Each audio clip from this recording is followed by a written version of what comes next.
just come here today to take a quick photograph of the Heritage Classic for our YouTube background, and we love this location. We do a lot of our motorbike videos here, so we thought we'd do a nice photograph of the bike here while it's a nice hot sunny day, and I'll show you how we get the photographs.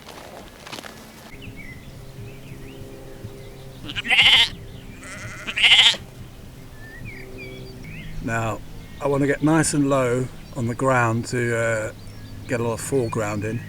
I like that foreground blur you get, so I'm going to take a photograph here. That looks quite nice. Yeah, I love adding foreground in the shot. So we've got this beautiful long grass here.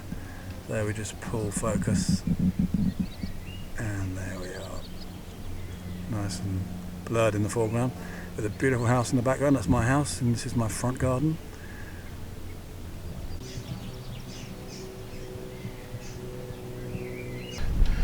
So hopefully we'll have a couple of nice shots there for our background.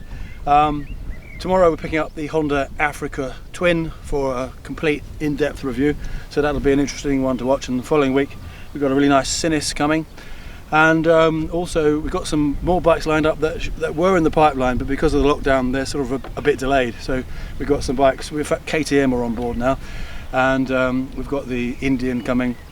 So there's still some bikes in the pipeline, but we're just still waiting because of the backlog. Now what I'm going to do is just a quick blast up and down the road here, just so you can hear these pipes. We've got the Eliminator 300 slip-ons, and they do sound lovely, so let's have a quick blast up the road, and then we'll see you on the next video.